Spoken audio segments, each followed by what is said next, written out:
Et bonsoir tout le monde, bonsoir Alice, bonsoir Mathis. Et Comment bonsoir, vous allez bien? ça va super et toi? Ouais, ça va super, super. Ravi, très très content d'être avec vous ce soir. Très heureux d'accueillir Alice parmi nous. Alice, ça va, pas trop stressé? Non, ça va. Bah, super contente aussi de participer. C'est super de pouvoir parler de mes travaux lors de ce genre d'événement. Ça diversifie. Ouais, exactement, c'est super. Merci beaucoup Mathis pour la mise en relation et pour l'idée du live. Avant qu'on commence et qu'on rentre dans le vif du sujet, on va juste faire un petit test micro et son, s'assurer que tout est OK. Alors, je sais qu'on a un petit décalage entre le moment où nous on parle et où et vous recevez l'image. Donc, pour être sûr, si vous pouvez nous dire que tout est OK dans le chat, ça serait top. Je crois qu'on a Attendez bien. Patrick Charles-Lambert avec nous ce soir. Salut Samuel. Salut. Paul Armand avec nous aussi. Vous êtes nombreux ce soir à être très intéressés par le sujet, donc ça promet d'être super intéressant. Voilà, juste un petit retour si tout est OK niveau son, image et micro. Jean-Pierre me dit que c'est OK, donc c'est super. Parfait. Top. Génial. Donc, on va pouvoir démarrer tranquillement. Alors, moi, je ne vais pas beaucoup parler pour une fois. Je vais surtout laisser parler Mathis et Alice. Je vais me mettre un peu en retrait car c'est eux les stars. Enfin, c'est surtout Alice, la star de mais juste deux petits mots et après on pourra entendre du sujet. Donc aujourd'hui, on se retrouve pour un sujet super intéressant et un sujet plus que d'actualité qui est l'IA générative et dans un contexte très particulier qu'Alice nous présentera sur les défis pour l'animation des agents virtuels. Donc juste pour rappel, hein, ce live s'inscrit dans un circuit de live dédié au mois de la data qu'on mène avec Mathis depuis mi-novembre. Donc, c'est l'avant-dernier live qu'on vous présente aujourd'hui avec notre grande chance d'avoir Alice présente avec nous ce soir. On fera un autre live avec Mathis la semaine prochaine, aussi sur de l'IA un peu moins sérieux, un peu plus décalé. Vous verrez, je ne vous tease pas trop. Mais voilà, donc pour celles et ceux qui ne me connaîtraient pas, moi je m'appelle Enzo Rido, je suis practice leader data chez Clanic. Donc pour celles et ceux qui ne connaissent pas Clanic non plus, on est une ESN marseillaise qui a maintenant 12 ans. On a fait nos 12 ans il y a quelques jours d'ailleurs. On est basé voilà, dans le monde entier, principalement en France, vous en doutez. Et moi, du coup, je suis en charge de toute l'expertise autour de la data. Et voilà, je ne vais pas aller plus loin dans ma présentation. Le but, ce n'est pas que je fasse toute ma biographie. Je laisse Mathis se présenter, puis Alice clôturera les présentations et on pourra démarrer. Yes, bah écoute, ouais, pareil, je vais pas faire trop long. Donc, Mathis Allier, 27 ans. Je suis consultant en business intelligence pour la practice data, donc avec Enzo. Et moi, j'interviens principalement sur la BI, donc tout le cycle de vie d'un projet de business intelligence, donc la partie ETL, Data Warehouse, Data Mart s'il y a besoin, et aussi du reporting, notamment avec du Power BI. Voilà. Ouais. Ok, et Alice, du coup, on te laisse te présenter. Du coup, moi, c'est Alice, 27 ans, puisqu'a priori, il faut dire les âges. Du coup, je suis en thèse. J'ai commencé cette année, en janvier. Je suis en thèse CIFRE. Donc, une thèse CIFRE, ça a la particularité d'être financée par une entreprise. Je travaille avec l'entreprise Davi.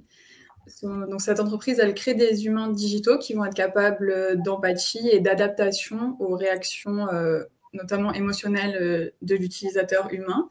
Donc, c'est pour ça que j'ai un sujet qui est très lié à leur domaine.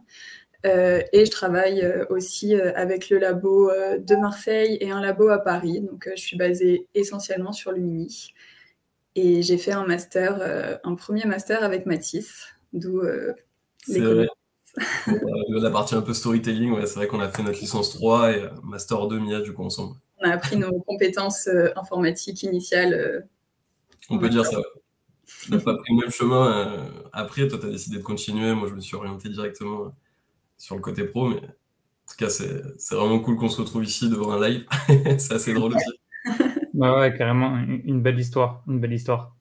Super. Ben, écoute, Alice, la scène est à toi. Je pense que c'est un sujet qui est clairement d'actualité. Ça va faire du bien d'avoir des gens qui vont parler, qui savent de quoi ils parlent, surtout, avec tous les buzzwords qu'on a autour de l'IA et tout le bullshit qu'on peut avoir. C'est bien d'avoir quelqu'un qui s'y connaît vraiment. Donc, petit disclaimer, Mathis et moi, on n'est pas du tout experts sur l'IA. On adore la data, mais niveau expertise IA, ben, faut reconnaître nos compétences. On ne maîtrise pas le domaine, hein, on s'intéresse comme tout le monde. Donc, je pense que c'est bien d'avoir voilà, ton retour à ce sujet.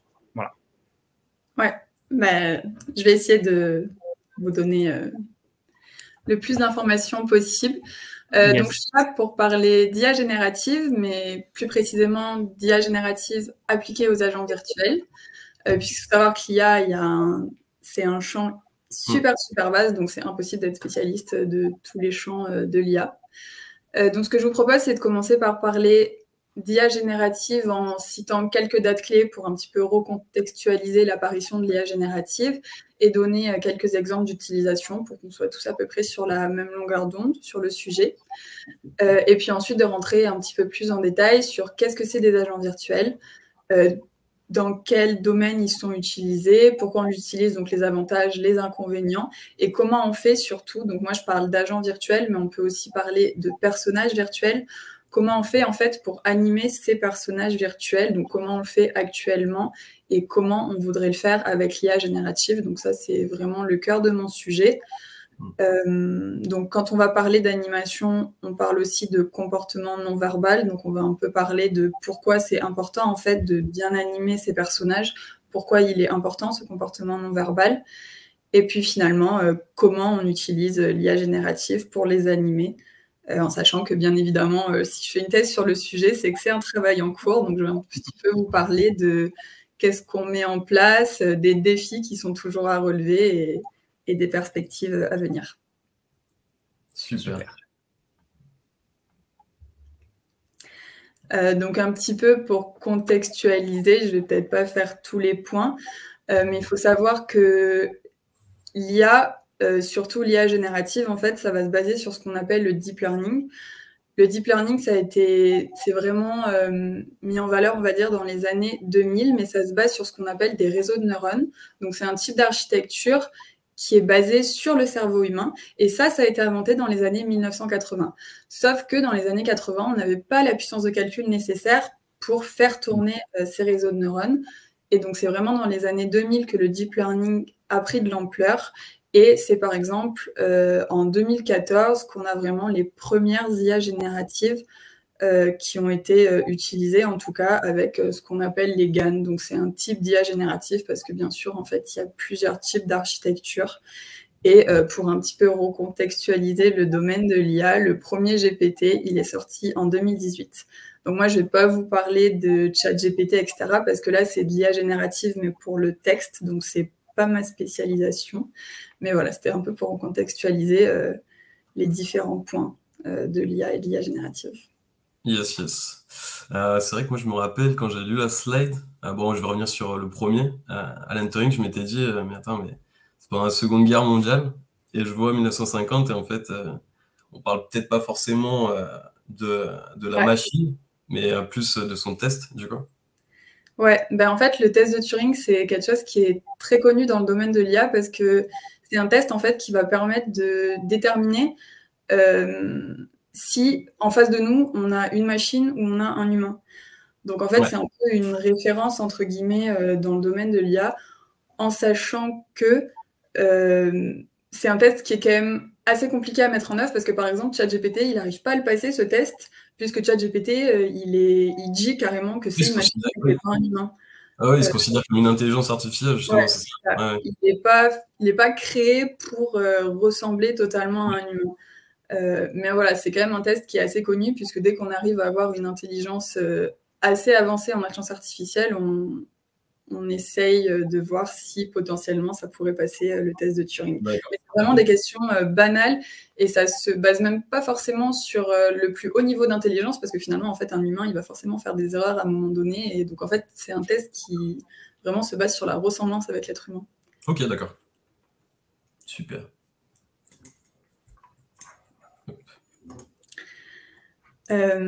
Voilà, et du coup, pour recentrer un peu sur l'IA générative, parce que donc j'ai parlé un petit peu de ChatGPT, je pense que c'est vraiment la tendance actuelle, et quand on parle d'IA générative, tout le monde parle de ChatGPT.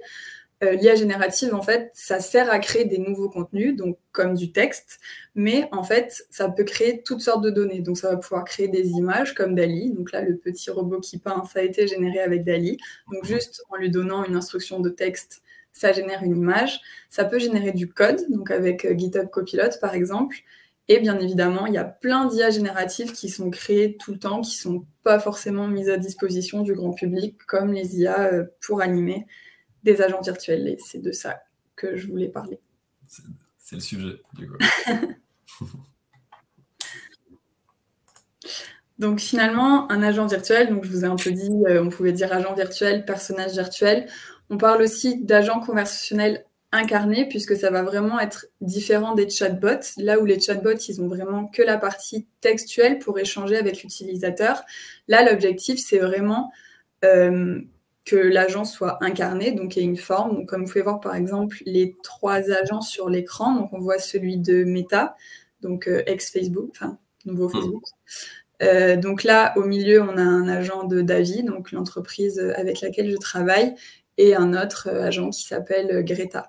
Donc vraiment, le but, ça va être l'incarnation de ces agents et toujours la communication, donc autant par le moyen verbal que les moyens non verbaux. Et donc quand on va parler de non verbal, ça va être les attitudes, les gestes, les expressions faciales. Donc voilà, quand je parle d'agents virtuels, c'est de ça que je veux parler. Et donc, ces agents virtuels, on va pouvoir les retrouver dans plein d'applications différentes. Donc, par exemple, des applications de dialogue avec un utilisateur où l'agent virtuel va pouvoir jouer le rôle d'un formateur ou d'un coach, ou tout simplement, en fait, comme personnage non joueur dans des jeux vidéo ou comme agent dans le métaverse. Voilà, il y a vraiment plein d'applications différentes. Donc, mes travaux... ils ont une certaine destination, mais en fait, ça peut être appliqué à plein de choses. Le fait d'animer ces personnages, puisque ça peut être utilisé en réalité virtuelle, sur un écran d'ordinateur, sur un téléphone. On n'y est pas vraiment encore, mais en tant qu'hologramme. Oui, c'est vrai. Encore que ça avance bien la recherche. Ah ouais, ça avance pas trop mal. Ok. Et ouais, du coup, il y a aussi la partie pour les agents virtuels, c'est l'interaction aussi avec l'humain. Parce que, tu vois, typiquement, dans un jeu vidéo, c'est vrai que l'interaction avec un agent virtuel, c'est un peu programmé, entre guillemets, tu vois. Mais c'est vrai que l'interaction, c'est ça aussi qui est important, tu vois, de se baser justement sur l'échange, au final. Ouais, bah clairement, c'est le but des travaux existants sur la génération des comportements, l'animation. C'est à la fois de les générer selon ce que les agents ils veulent dire, donc que les mouvements qu'ils font soient coordonnés avec le discours qu'ils sont en train de dire, mais aussi que les mouvements qu'ils font soient coordonnés avec l'utilisateur qui est en face d'eux, donc qu'ils aient les bonnes réactions, qu'ils arrivent à prendre les bons tours de parole, qu'ils arrivent à donner des feedbacks à l'utilisateur. Enfin voilà, c'est vraiment un champ qui est super large. Donc comme vous le verrez, moi là j'en suis vraiment au stade de génération des comportements les plus crédibles possibles pendant qu'ils sont en train de parler, mais en fait il y a énormément de travaux sur le sujet et énormément de perspectives à venir. Ah bah, j'imagine. Et oui, tu as raison, l'interaction c'est vraiment un énorme... C'est un point crucial, ouais, c'est un point hyper crucial. Ouais. Partie de ces travaux. Donc là, je voulais juste vous donner un petit exemple d'utilisation d'un agent virtuel. Donc là, c'est par exemple donc 2 exemples de Davi. Donc le premier, ça va être un agent virtuel qui est utilisé comme formateur pour former les internes à l'annonce des mauvaises nouvelles. Donc en fait, l'agent virtuel va prendre le rôle d'un patient et va simuler un patient. Et en fait, l'étudiant en médecine va essayer, avec ce agent virtuel, plusieurs simulations pour voir en fait comment réagit l'agent en face de lui. Donc là, on se rend compte que vraiment, il faut que les comportements de l'agent ils soient super réalistes pour que le médecin il puisse d'abord s'entraîner puis l'appliquer dans la vraie vie. Ok, d'accord. Donc là, c'est un système d'apprentissage, quoi, au final. Ouais, bah l'agent, il joue vraiment le rôle de formateur. Et donc, comme on va le voir, en fait, pour l'instant, c'est des choses qui sont assez lourdes à mettre en œuvre, puisqu'il faut, je vais en parler plus tard, mais tout coder presque de bout en bout, en fait. Et le but, en fait, c'est d'utiliser l'IA pour un petit peu simplifier ces applications et pouvoir les utiliser à plus grande échelle. Ouais, carrément. Okay. Et moi, j'ai une question par rapport à ça, justement, Alice. Comment vous déterminez justement les bonnes réponses à... Enfin, c'est pas vous qui déterminez les bonnes réponses, le bon comportement à avoir. Je crois que vous êtes aussi accompagné de psychologues, de personnes qui sont spécialisés dans le domaine, peut-être, pour justement structurer vraiment une IA qui est cohérente ou pas? Ouais, en fait, donc là, actuellement, je crois que c'est un peu plus loin dans les diapos, mais actuellement, en fait, les gens qui vont créer donc, ce qu'on appelle les règles, donc quand est-ce qu'un comportement est mis en œuvre en fonction de ce que l'agent dit, etc., ça va être en fait des experts, donc soit des experts du domaine, soit donc en linguistique, en comportement. Donc effectivement, si on est dans le domaine des médicales, on va beaucoup travailler avec des hôpitaux, voilà, donc vraiment les experts du domaine. Et l'objectif, justement, en fait, ça va être d'alléger tout ça et de passer par l'IA pour que l'IA apprenne, entre guillemets, seule les comportements qu'elle va générer. Donc pour ça, on va le voir, il va falloir énormément de données, énormément de bons comportements, d'exemples de comportements. Mais l'objectif, justement, c'est de ne pas avoir à passer par ces experts qui vont devoir vraiment au détail près créer l'animation qu'on veut faire jouer à l'agent virtuel. Ok. Ok, top. Donc là, c'était juste pour vous donner un second exemple. Donc globalement, l'idée est la même, mais c'était juste pour vous montrer qu'il y avait plein de cas d'usage différents. Donc là, c'est le cas d'un agent virtuel qui va conseiller et renseigner les touristes. Donc c'est une borne qui peut être mise, par exemple, à l'entrée de l'Office du tourisme. Ouais, carrément. Et du coup, ça marche avec la voix, tu dois rentrer peut-être des questions, des trucs comme ça, c'est des trucs prédéfinis peut-être? Ouais, en fait, selon les paramétrages qui sont mis dans l'application, c'est soit avec la voix, soit avec les entrées textuelles. Ok, d'accord. Donc ça dépend aussi un peu de l'environnement, puisque selon si l'environnement est super bruyant, forcément avec la voix, ça va peut-être un petit peu moins marcher et il vaut mieux rester sur du textuel. Mais les deux sont possibles. Ok, d'accord. Trop bien. Donc là, on a un peu commencé à en parler, mais je voulais un peu vous parler de qu'est-ce qui existe le plus aujourd'hui. Donc, c'est pas forcément toutes les applications des agents virtuels. Il y en a certaines qui commencent à être basées un petit peu sur de l'IA générative. Mais globalement, c'est des systèmes à base de règles qui vont générer les animations des personnages virtuels. Donc, en sachant que les systèmes à base de règles, ça fait partie d'une branche de l'IA. Je tiens juste à le préciser, mais c'est pas du tout de l'IA générative. Donc là, en fait, c'est juste à partir donc pour simplifier, sans rentrer dans le cadre des interactions, donc on oublie un petit peu l'utilisateur, on veut juste que l'agent virtuel bouge de façon coordonnée et de façon crédible avec ce qu'il est en train de dire. On va prendre ce qu'il est en train de dire, donc soit le texte, soit l'audio. On va chercher, en fait, ok, donc là, mon agent virtuel, il m'a dit bonjour, donc je cherche dans ma base de règles. Je vois qu'il y a une règle où quand il dit bonjour, en fait, c'est associé à un comportement de secouer la main. Donc, c'est ça que va faire mon agent quand il va parler, le mouvement qu'il va exécuter. Okay. Donc, ça, c'est un peu ce qui existe actuellement et qui est relativement lourd à mettre en place. Les comportements, ils sont relativement limités puisque c'est une base de comportement. Donc, on n'a qu'un certain nombre de comportements et on ne pourra pas aller au-delà. Donc, quand je dis comportement, c'est tous les mouvements, donc toutes les expressions faciales, tous les gestes, etc. Ouais. Et surtout, c'est pas super naturel puisque ça va être un comportement, puis l'enchaînement d'un autre comportement, puis l'enchaînement d'un comportement. Ça, faut que ce soit fluide, en fait. Ouais. Faut pas qu'il y ait des pauses, que ça marque des pauses, justement. Ouais, exactement. Ça manque de fluidité, ça manque, et c'est pour ça en fait qu'on va plus aller vers les solutions IA génératives. Donc après, quand même, il faut savoir que pour l'instant, ces solutions, c'est celles qui sont le plus utilisées, contrairement aux IA génératives, parce qu'il y a quand même des modèles qui commencent à exister, mais en fait, il y a une grande efficacité de communication, parce que comme je l'ai dit, par exemple, quand la personne dit bonjour, ça nous permet de faire secouer la main à l'agent.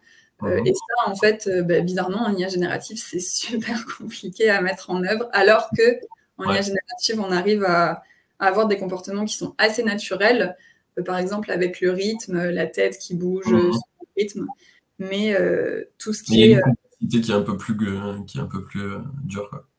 Ouais, tout ce qui est sémantique, et parce qu'il faut énormément d'exemples, en fait, pour... D'accord. Ok, ouais, je vois ce que tu veux dire. Effectivement, ouais, si tu dis juste un bonjour, au final, il attend peut-être quelque chose derrière, il va juste faire un mouvement. Mais après, ça va s'arrêter là, quoi. Faut peut-être que justement, il y a un truc de fil en aiguille, peut-être qu'avec une base de règles, une base de comportement, peut-être que ça suit pas assez. C'est ça, en fait, que c'est... Ouais, c'est ça.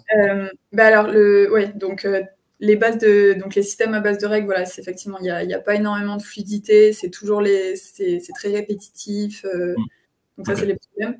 Et ouais, et après, à côté, il y a générative, on va en parler après, mais du coup, pour reproduire ces mêmes comportements, donc de bouger la main quand on dit bonjour, ça demande énormément d'exemples d'apprentissage, puisque les IA, en fait, pour apprendre, elles se basent sur des exemples.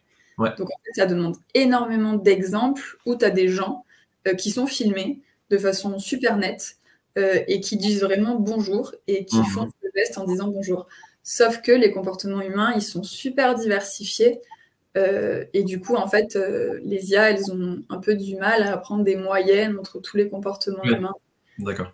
Mais ça, on en parlera un peu plus tard quand on verra comment on fait... Alice, on a une question intéressante, je trouve, et qui est en plein dans le sujet de Patrick Charme, qui demande est-ce que pour une même phrase, mais avec 2 intonations différentes, l'IA aura une réponse différente? Ouais. Alors ça dépend de comment on va coder notre IA, parce qu'en fait, pour les IA génératives, on va pouvoir prendre que le texte en entrée, ou que l'audio, ou les deux, et d'autres éléments. Donc effectivement, si on prend l'audio en entrée, pour 2 intonations différentes, oui, l'objectif, c'est qu'il y ait 2 réponses différentes. Et j'ai même envie de dire, l'objectif, c'est que pour 2 intonations identiques, il y ait des réponses différentes. Que les mouvements, ils ne soient pas toujours répétitifs, ils soient toujours différents, parce que finalement, l'humain, en fait, il n'arrive jamais... Enfin, en tout cas, ce n'est pas son objectif de faire exactement les mêmes mouvements, même si je suis en train de dire la même chose. Et comme notre but, c'est vraiment de se rapprocher le plus possible du comportement humain, en fait, finalement... Voilà, donc l'objectif, effectivement, pour 2 intonations différentes, par exemple, pour une attitude de personne en colère ou une attitude de personne triste, les intonations vont être différentes. L'objectif, ce serait vraiment que les modèles arrivent à créer des comportements en colère, des comportements tristes. Donc ça, c'est en cours, on commence à avoir des résultats.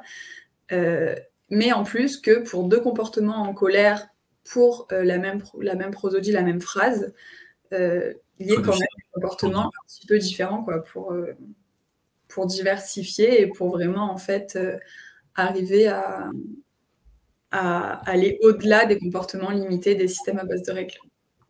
Okay. Super, merci beaucoup pour la réponse. Je pense que Patchat a eu une belle réponse d'Alice pour le coup. Je peux avancer du coup, Alice, sur la prochaine slide ou pas? Ouais. Allez, super. Donc là, c'était juste pour finir sur les systèmes à base de règles, mais on en a un peu parlé déjà, en fait. C'est que c'est assez chronophage, assez long à mettre en œuvre, puisqu'il va falloir la créer, la base de comportement qu'on veut pouvoir faire jouer par l'agent. Donc, en fait, il va falloir soit des experts en animation qui vont créer vraiment sur des logiciels l'animation. Donc, par exemple, je reprends mon exemple de « je secoue la main », créer vraiment ce mouvement de « bonjour ». Ou les enregistrer en motion capture, donc en capture de mouvement, puis les faire passer dans un logiciel 3D pour reconstituer les mouvements.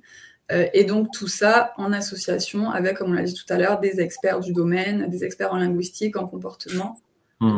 C'est assez lourd à mettre en œuvre et surtout, on a une base limitée de comportement à la fin quand même. Ok.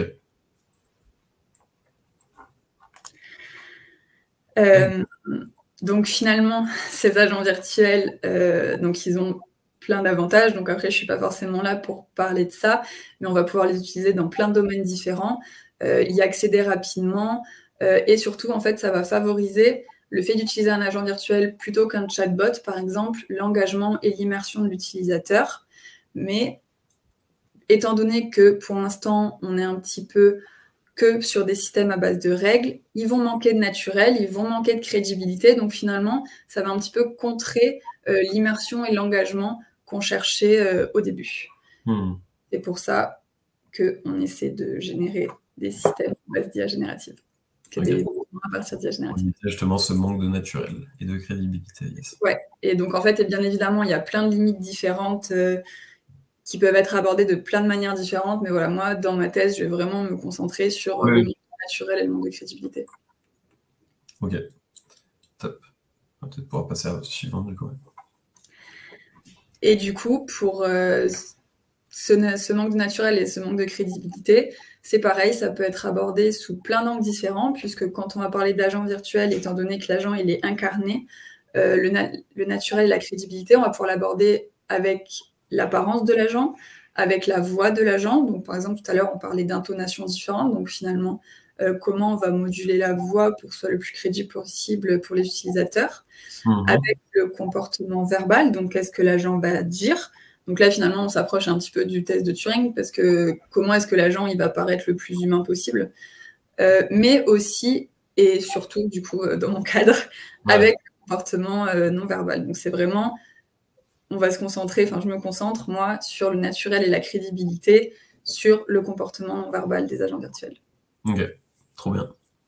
On a une question de Jean-Pierre qui demande s'il est possible de générer de nouvelles règles par apprentissage. Oui, bien sûr. Et alors, en fait, dans l'IA générative, il y a vraiment plein de modèles différents. Du coup, moi, c'est pas ce que je fais actuellement, mais il y a à la fois, donc c'est possible de générer des règles, c'est possible de faire des systèmes de graphes, c'est possible de générer directement la vidéo et de ne pas passer, parce que, donc ça, je n'en ai pas encore parlé, mais moi, quand je vais générer les coordonnées en fait de l'agent, et ensuite, il va bouger selon les coordonnées que je lui transmets. On peut directement générer les vidéos.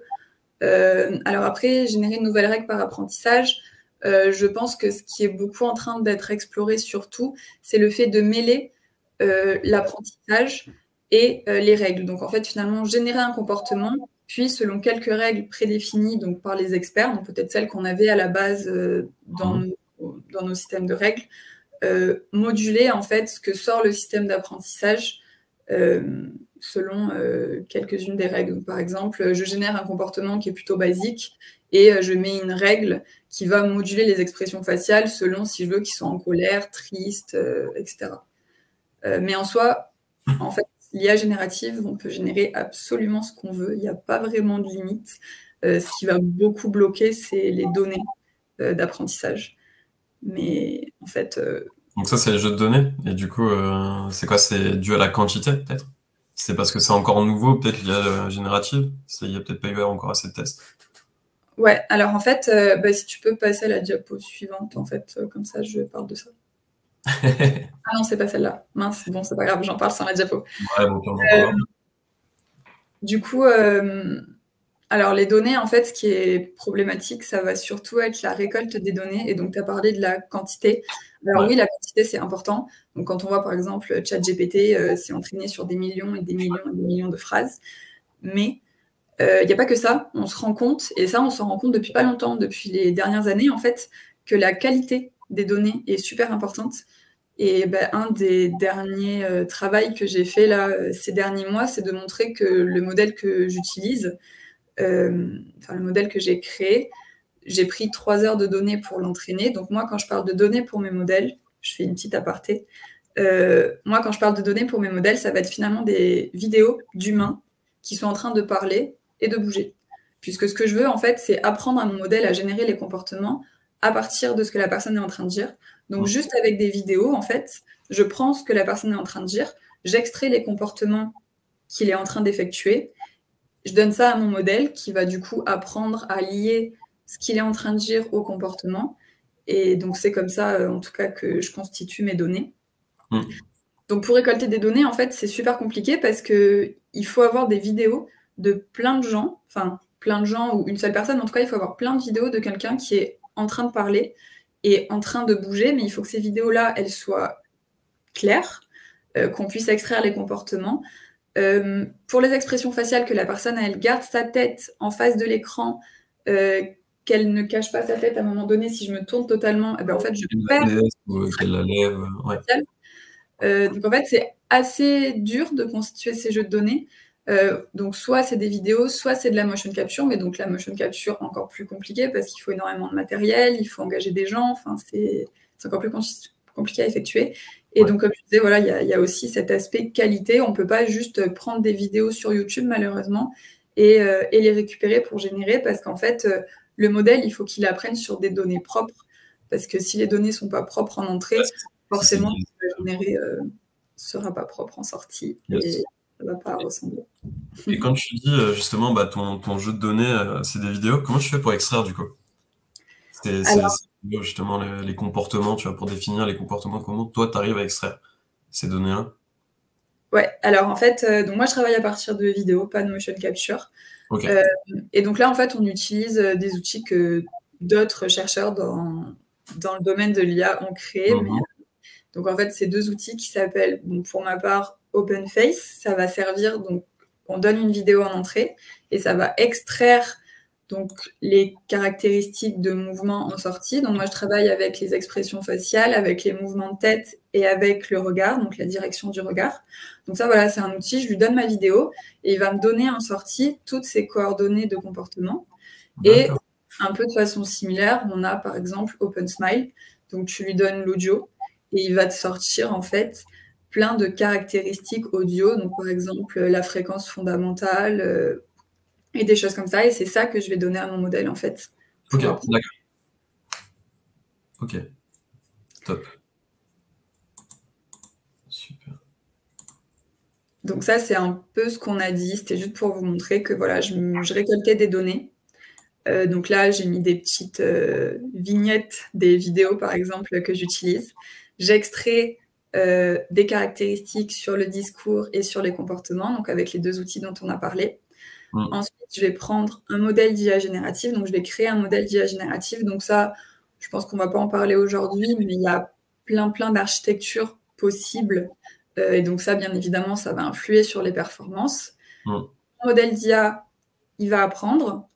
Une fois qu'il a appris, en fait, quand je vais l'utiliser, je vais lui donner en entrée mes caractéristiques audio. Il va me sortir mes caractéristiques de comportement. Donc, je vais lui donner, par exemple, la fréquence fondamentale. Il va me sortir les mouvements de tête, etc. Et ça, je vais le donner à un logiciel de visualisation. Donc là, par exemple, j'utilise le logiciel Greta. Donc, on peut voir le petit personnage qui bouge. Donc là, vraiment, je lui ai donné pour plein de pas de temps tous les comportements qu'il devait faire et il bouge. Ouais, en plus, justement, là, on voit que c'est, bon, entre guillemets, plutôt fluide. Tu vois, elle bouge un peu la tête, elle bouge en même temps la bouche, elle s'arrête pas trop, il n'y a pas trop de pause. Et ok, c'est top en vrai. Et du coup, comment t'arrives genre, à représenter tout ça, genre, tu sais, le discours avec un comportement, tu vois, genre, je peux avoir un discours qui est très, tu vois, genre, très visuel, où je vais bouger beaucoup, mais avoir une voix qui est plutôt, genre, tonique, qui va pas bouger. Est-ce que ça t'arrive justement à le différencier dans ton modèle d'IA, toi? Alors actuellement, moi, là, j'apprends des comportements qui sont assez passe-partout, disons, mais bien évidemment, c'est pas l'objectif. L'objectif, en fait, dans un modèle d'IA, tu peux lui donner ce que tu veux en entrée. Et tu vas par exemple lui donner à la fois ce que la personne, elle veut dire, donc soit sous forme audio, soit sous forme textuelle. Et tu peux aussi lui rajouter des petites étiquettes. Ben là, je veux que tu le fasses, mais de façon très expressive. Là, je veux que tu le fasses, mais de façon colérique. Je veux que tu fasses ça, mais de façon... Voilà. Et donc, l'objectif, en fait, c'est d'avoir suffisamment de données, justement, pour arriver à avoir des vidéos de gens qui disent quelque chose, mais de façon très énergique, qui disent quelque chose, mais de façon très cool. Voilà. Donc, ça va être un petit peu là la difficulté de l'IA générative, c'est d'arriver à avoir les données les plus adaptées à notre objectif possible et les plus propres possibles. Et bien évidemment, comme tu l'as dit tout à l'heure, la quantité, c'est important, mais c'est vrai que voilà, on a un petit peu oublié ces dernières années la qualité par rapport à la quantité. Donc, il faut savoir équilibrer les deux. Et est-ce que toi, ça peut t'arriver aussi des fois de faire justement, d'organiser une vidéo, tu vois, genre, tu sais exactement ce que tu as besoin de récolter comme données, et du coup, je sais pas, tu vas prendre des intervenants, et tu vas leur faire passer une session vidéo. Ouais, alors moi, je le fais pas, mais en fait, c'est ce qu'on fait justement au labo. En fait, il y a vraiment donc généralement, c'est beaucoup des étudiants, puisqu'on est sur Lumini, puisque les chercheurs, en fait, c'est des enseignants-chercheurs. Et donc, en fait, c'est des étudiants qui s'inscrivent, ou alors dans le cadre d'un cours, qui vont passer une séance devant la caméra en train de discuter avec soit un autre étudiant, soit le chercheur. Et donc là, à ce moment-là, on va vraiment le filmer. Il va essayer d'avoir des consignes un peu particulières pour rester dans le champ de la caméra, par exemple. Et selon ce dont on a besoin, par exemple, si c'est, je sais pas, si on a besoin, par exemple, d'avoir beaucoup de rire, on va essayer de les mettre dans un contexte où ils doivent se raconter des choses comme ça. Donc oui, en fait, ça se fait beaucoup et c'est même une énorme partie de la recherche, en fait, finalement, c'est constituer ces données. Et il y a même énormément de conférences, en fait, qui sont destinées juste à présenter les jeux de données qui ont été créés à travers le monde, parce que tout le monde en a besoin, en fait. Oui, carrément, ok. Et juste pour prendre connaissance, en fait, qu'il y a certains jeux de données qui existent. Ok, d'accord. Oui, c'est ça. Pour qu'ils puissent être utilisés par le plus grand nombre de personnes possible. Okay. Et les grosses entreprises, d'ailleurs, elles ont beaucoup plus de moyens, forcément, donc elles ont des jeux de données qui sont énormes. Elles les diffusent pas tout le temps, mais il y en a quand même qui sont diffusés. Des fois. Donc, vraiment, moi, en fait, je travaille sur le visage. Donc, c'est des jeux de données qui sont un peu plus compliqués à avoir. Mais il y a des gens qui travaillent sur la génération des mouvements corporels. Et là, notamment, Meta a libéré un jeu de données de plusieurs centaines d'heures. Donc, ça, c'est génial quand tu travailles. Donc là, c'est toute la partie motricité, hein, tu vas dire. Comment ? C'est la partie motricité, du coup. C'est ça. En fait, moi, je travaille sur donc les expressions faciales, les yeux, la tête. Mais en fait, il y a des gens qui travaillent sur les mains, les bras, les jambes. Pour voir comment la jambe qui bouge. Ah, c'est cool. C'est dommage que Mia, je ne sais pas proposer ça, justement, de participer à une vidéo d'intelligence artificielle. Je pense que ça peut mobiliser pas mal d'étudiants. Ouais. Du coup, Mia, c'est le master qu'on a fait. C'est quoi ? Le master qu'on a fait. Je recontextualise pour ceux qui... Oui, pardon. Mia, qui est une école. Ouais, mais c'est surtout dommage, je trouve qu'à la fac et même peut-être en école d'ingé, ça dépend des écoles, qu'on ne nous parle pas en fait de tout ce qui existe dans la recherche. Parce que finalement, moi, je suis partie là parce que je trouvais ça génial de pouvoir faire de l'informatique, de l'IA et de pouvoir travailler sur des sujets comme ça. Enfin, je trouvais ça assez fou. Ouais, c'est clair. C'est ça, t'as raison. C'est la suivante, je pense. Ouais, du coup, je voulais juste parler des différents défis en génération de comportement, en fait. Donc, on a bien évidemment déjà parlé de la récolte des données. Donc, c'est difficile à récolter, c'est pas forcément de bonne qualité. Mais il n'y a pas que ça. Il y a énormément d'autres défis à relever, notamment prendre en compte la multimodalité des données. Donc, en fait, quand je parle de multimodalité, je parle du fait que dans les données que je vais récolter, il n'y a pas que, par exemple, l'intonation de la voix qui est importante. Il va falloir que mon modèle il prenne en entrée à la fois des informations temporelles, des informations spatiales, le contenu de ce que la personne est en train de dire, le comportement de la personne qui est en face de lui, tout ça pour qu'il puisse vraiment générer les mouvements qui soient le plus adaptés possible à tout ça. Donc ça, c'est vraiment important. Je vais vous parler un petit peu de là où j'en suis de mes travaux après, mais voilà, moi, je ne prends pas tout en compte pour le moment, mais l'objectif, ce serait vraiment finalement que le modèle d'IA, à travers l'agent, arrive à capter vraiment tout son environnement pour pouvoir générer, comme nous, en fait, les choses les plus possibles du comportement humain, parce que finalement, je ne me comporte pas pareil si je suis sur Zoom que si je suis en face d'une personne ou devant une audience réelle. Je ne me comporte pas pareil s'il y a énormément de bruit autour de moi ou si c'est très calme. Je ne me comporte pas pareil en fonction de si tu es en train d'hocher la tête ou si tu fronces les sourcils. Voilà. Du coup, ça, c'est plein de choses qu'il va falloir qu'on prenne en compte dans les modèles pour générer les gestes le plus naturellement et de façon la plus crédible possible. Il y avait plein d'autres trucs ici. Non, juste... Non, mais pas de souci. Je voulais juste... je vais pas parler de tous les points. Je voulais juste parler d'un petit point avant de passer aux perspectives. C'est que c'est un domaine, en fait, contrairement à beaucoup de champs de l'IA, où la subjectivité, en fait, est très élevée. Parce que des personnes différentes font des mouvements très différents. Même une même personne peut faire des mouvements différents, comme je disais, selon l'humeur, selon le contexte, etc. Et donc, en fait, un des gros problèmes dans ce domaine, donc je parle beaucoup des problèmes, mais je vous jure qu'on a fait des avancées, mais un des gros défis dans le domaine, c'est l'évaluation des modèles, en fait. Parce que comment on choisit, OK, ben, c'est cette architecture-là que je vais utiliser. Cette architecture, je vais la paramétrer de telle ou telle façon. Donc finalement, comment je vais choisir mon architecture? Comment choisir mes paramètres? Ben, ça, normalement, il faut l'évaluer. Et en fait, c'est un domaine où l'évaluation, ben, même l'évaluation est très subjective. Et en fait, on se sert d'humain, entre guillemets, pour évaluer. En fait, on ne peut pas avoir des métriques super précises, puisque c'est super dur, en fait, d'évaluer, étant donné qu'il n'y a pas qu'une solution, que quand quelqu'un dit quelque chose, il peut faire des mouvements super variés, et ben en fait, on est obligé d'être d'intervenir en fait en tant qu'humain et de définir. Moi, je pense que c'est ça en fait. Ouais, c'est ça. On est obligé de générer plein de vidéos différentes.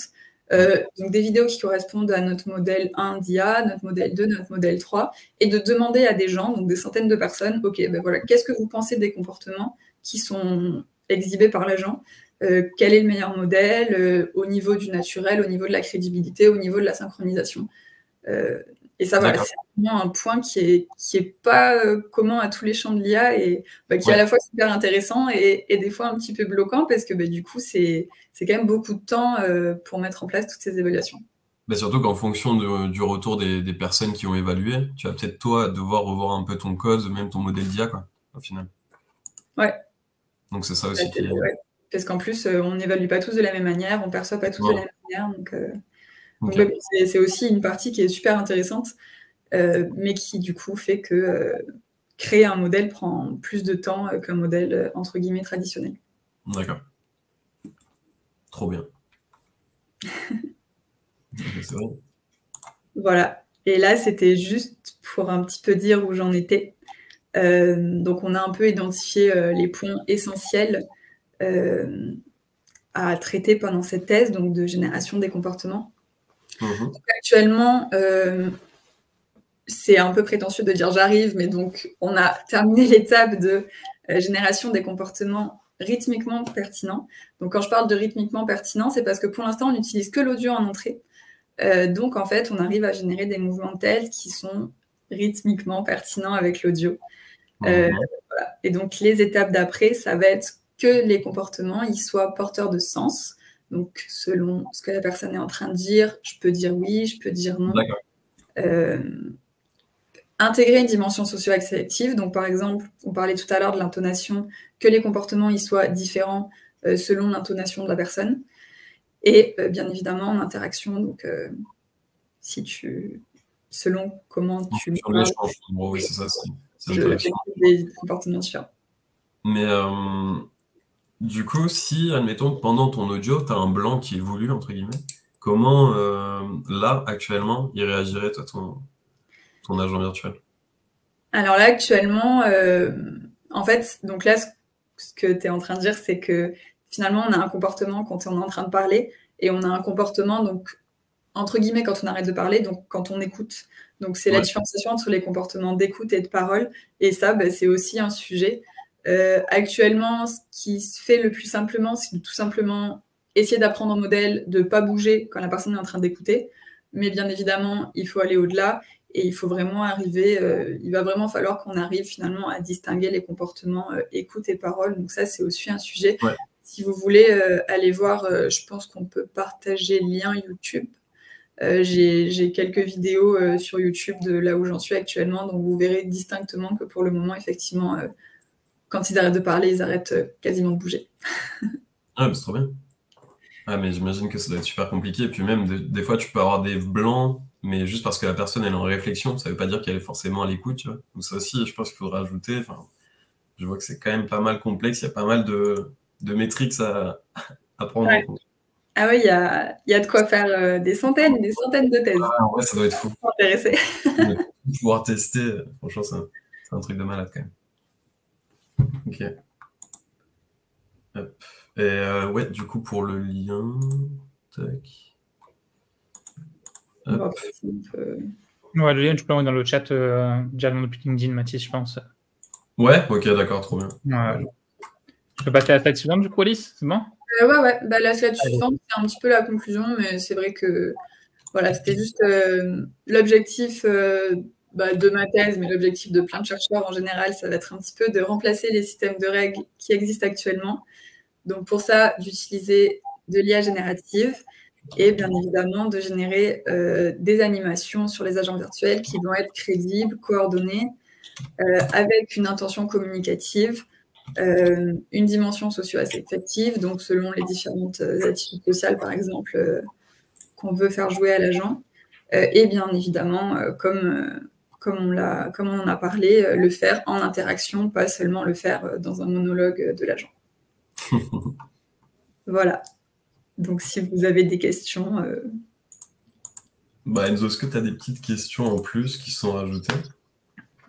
Non, mais juste peut-être en termes d'annexe. Après, toi, Alice, tu avais des sujets à montrer, à diffuser. Alors, les annexes, c'était plus... c'était au cas où j'avais une question sur le modèle, mais je pense qu'on va peut-être pas forcément rentrer dans la technique si personne ne pose la question. Et après, c'était à la limite peut-être la dernière page 22. Alors, attends, je vais avancer. Celle-ci, voilà. Donc là, c'était juste pour vous montrer un petit peu à quoi ressemblaient justement les évaluations une fois en fait, qu'on a créé notre modèle. Comment on fait justement pour les évaluer. Donc, on en a un peu parlé tout à l'heure.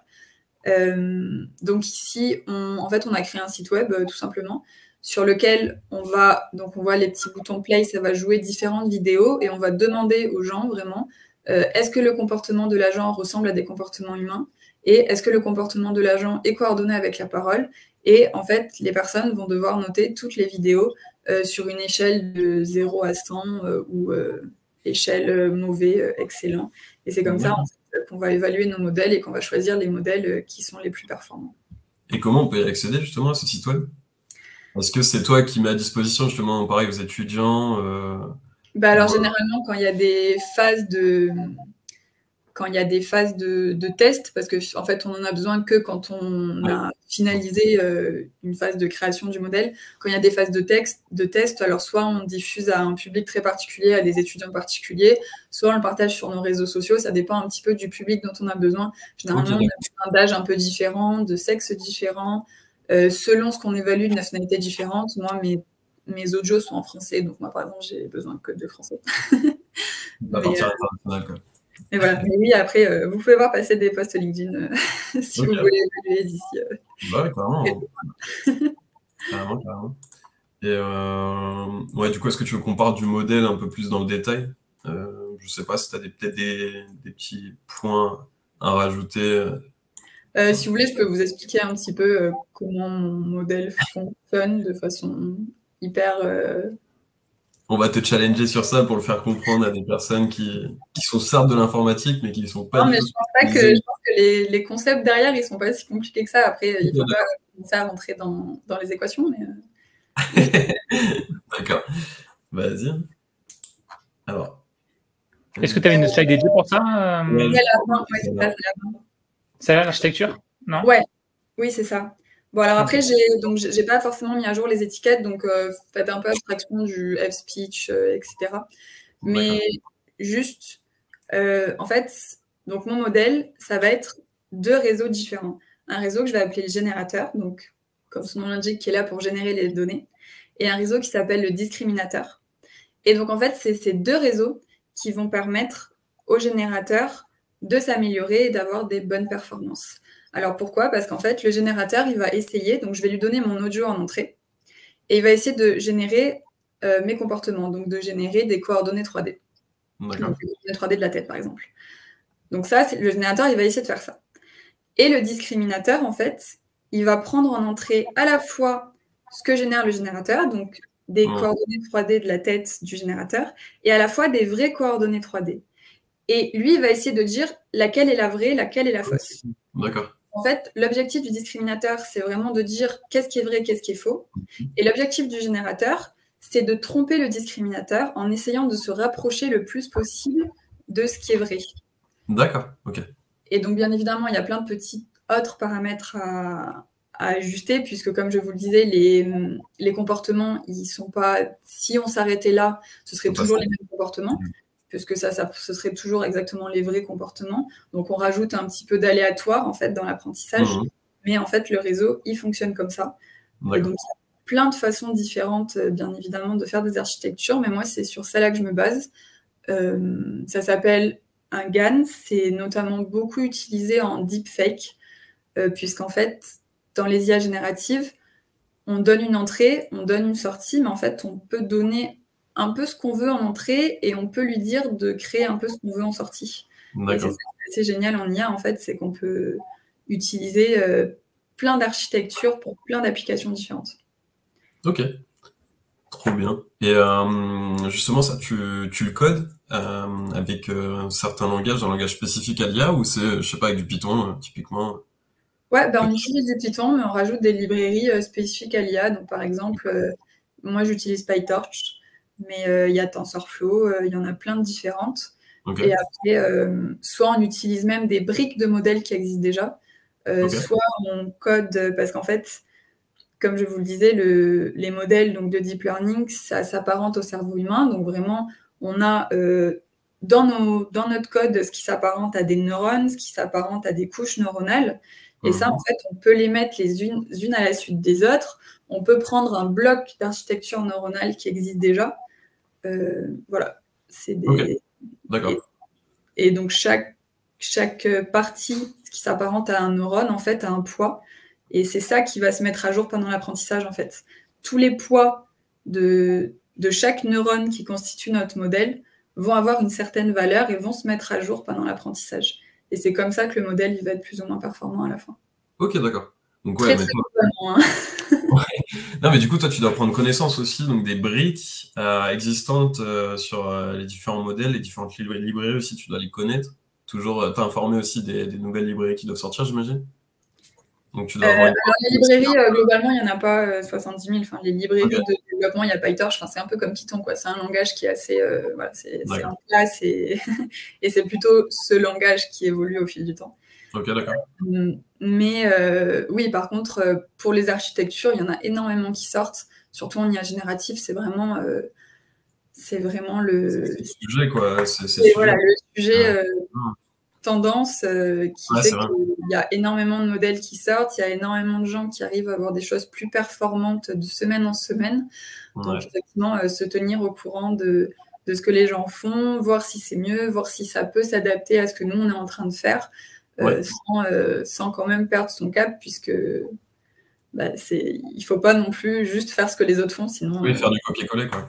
Oui, sinon c'est moins... c'est moins fun, quoi. Ok. Bah, écoute, trop bien.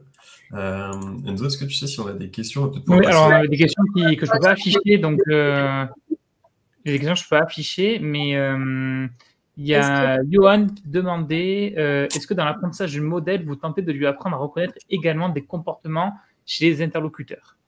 Donc, je présume d'interpréter directement la réaction directe de la personne à qui l'IA parle, de ce que je comprends. Ouais, alors en entrée des modèles, en fait, pour l'instant, j'en suis au stade où je vais prendre que ce que je veux, donc ce que l'agent est en train de dire. Mais effectivement, en entrée des modèles, l'objectif et donc ce qu'on peut faire, c'est de capter les comportements ou ce que de l'interlocuteur ou ce qui est en train de dire l'interlocuteur, et ça, le mettre aussi en entrée de mon modèle pour justement pouvoir adapter les comportements de l'agent à l'interlocuteur. Donc, soit on fait ça directement, soit on prend d'autres modèles, d'autres recherches qui permettent justement de prendre les comportements de l'interlocuteur et d'en déduire les sentiments, d'en déduire plein de choses. Il y a vraiment plein de possibilités, mais donc oui, bien évidemment, on peut le faire et c'est l'objectif. Mais voilà, après, donc on rentre dans ce qu'on appelle la multimodalité. Et plus on rajoute de modalités, plus le modèle va être complexe, plus l'apprentissage va être plus long. Donc c'est pour ça qu'on procède un petit peu quand même étape par étape. Nickel. Et après, il y avait une question de Samuel, mais tu avais déjà répondu comment tu construis du coup ton dataset. Donc ça, on a parlé comment tu récupères les images, enfin les vidéos, pardon. Il a posé une question intéressante, donc je présume qu'il demandait à quoi ressemble ta matrice de confusion et comment évalues-tu le taux de réussite? La matrice de confusion, j'en ai pas, puisque comme je disais, donc ça c'est un peu lié à la deuxième question, le taux de réussite avec des métriques, c'est quasiment, je vais pas dire impossible à évaluer. En fait, avec des métriques, on arrive à évaluer si c'est très mauvais, mais on n'arrive pas à évaluer si c'est bon. En fait, on arrive à déterminer, finalement, en fait, je vais générer, donc je prends l'exemple des mouvements de tête. Je vais générer plein de mouvements de tête pendant, je sais pas, 10 secondes. Donc, ça va finalement me créer une courbe de coordonnées pour mes mouvements de tête. Donc là, je vais pouvoir voir si la courbe que j'ai générée avec mon modèle, elle se rapproche de la véritable courbe des comportements humains. Donc voilà, donc je vais pouvoir voir finalement si ma courbe, elle est proche de la réalité, si elle est crédible, si elle est possible, mais je vais pas pouvoir voir si c'est vraiment ce modèle, si ce modèle réussit, puisqu'il y a plein de possibilités différentes et c'est là que rentrent les évaluations subjectives en jeu. Donc quand je dis évaluation subjective, c'est les évaluations que vont faire des évaluateurs humains. Et ça, en fait, on est obligé de passer par là pour évaluer le taux de réussite. Donc, à part le tester, malheureusement, on est quasiment obligé de le tester. Donc, il y a quelques métriques. Donc, par exemple, ça va être regarder la vitesse des mouvements générés. Si j'ai une vitesse qui ne s'approche pas du tout de la vitesse humaine, je sais que mon modèle, il ne sera pas bon. Enfin, voilà, des choses comme ça. Mais encore une fois, ce n'est pas des métriques assez précises pour s'arrêter là. Super. Et on avait... après, voilà, on a répondu aux différentes questions. Je sais pas s'il y en a quelques-unes. Une dernière question. Peut-être, Mathis, si tu veux rebondir sur un dernier sujet avant de terminer. Non, mais il y en a une autre. C'est est-ce que tu as des livres à recommander, justement? Ah oui, bien vu. Alors, en fait, ce qui est compliqué, c'est que moi, je lis plutôt des articles. Donc, en fait, ce qui est... Alors, je sais plus comment il s'appelle, mais il y a un livre sur... c'est un regroupement de chercheurs, en fait, qui ont écrit un livre sur les agents virtuels, sur plein d'aspects des agents virtuels. Donc, par exemple, ce que je disais tout à l'heure sur la voix, sur l'apparence, sur les mouvements. Donc, c'est des livres qui ont été écrits il y a 1 ou 2 ans, donc qui sont quasiment d'actualité, mais en sachant que ça avance assez vite.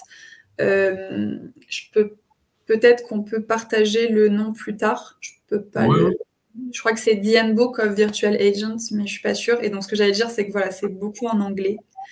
Mais après, ce que je peux conseiller, s'il y a des gens qui s'intéressent au sujet, je sais que quand on n'est pas dans le domaine de la recherche, ça fait un petit peu peur. C'est ce qui s'est passé au début de ma thèse. Mais en fait, sur Google Scholar, c'est vraiment rempli de ressources quand on a les bons mots-clés. Okay. C'est là où, justement, tu vas pouvoir lire tous tes articles. Ouais, en fait, c'est là que sont tous... Donc, il n'y a pas forcément que des articles scientifiques, mais tous les articles scientifiques seront présents sur Google Scholar. Mais on peut aussi trouver des chapitres entiers de livres, etc. Et je pense que je pense qu'on pourra partager quelque part le lien de ce livre qui est vraiment super complet sur les agents virtuels, même si malheureusement 1 ou 2 ans, il commence à dater un peu. Mais ça permet de suivre peut-être 1 ou 2 personnes et de regarder ce qu'ils font derrière. Même avoir les bases, quoi. Comment ? Pour même avoir les bases, au final, tu vois, genre même s'il est un petit peu daté au bout de 2 ans, au moins tu peux... Oui, là, je pense que c'est même plus que les bases. Mais bon, ce qui est bien, c'est que, étant donné que c'est un regroupement de chercheurs, je pense qu'à chaque fois, dans le chapitre, il y a des introductions qui sont super abordables. Et puis ensuite, si on veut aller dans le détail, on continue, quoi. D'accord, ok, top. Top. Je crois qu'on a fait le tour des questions, mais effectivement. Ouais, je pense qu'on a fait le tour et on est pile poil dans les temps, pardon. Et ce qui est super, c'est que pour celles et ceux qui n'ont pas pu participer en totalité au live ou qui voudront revoir toute la présentation d'Alice, on aura un beau replay disponible dès demain. Et je pense qu'on est tout bon. Ben, écoute, en tout cas, je pense qu'il reste plus qu'à remercier tout le monde. Merci on était nombreux tout au long du live, on était à moyenne 50, donc c'est super. Merci de votre intérêt, de votre présence. Merci surtout à Alice pour la présentation de qualité. C'était super, très, très intéressant en tout cas. Merci beaucoup de m'avoir reçu. Mais c'est grand plaisir. Merci Mathis encore pour la mise en relation. Et Alice, qu'est-ce qu'on peut te souhaiter? On peut te souhaiter beaucoup de réussite dans ta thèse, surtout. Ouais, surtout. Bon, bah, écoute, ouais. N'hésitez pas à la suivre sur les réseaux et à la suivre aussi sur YouTube, du coup, parce que de ce que je comprends, tu communiques pas mal dessus. Donc, n'hésitez pas aussi à suivre ton entreprise qui est justement le sponsor de ta thèse. Donc, voilà. Merci à tout le monde. Merci de votre présence. Merci très, très bonne fin de soirée. Merci. Et je vous dis à bientôt. Merci Alice. Merci Mathis. Merci beaucoup. Bonne soirée. Au revoir.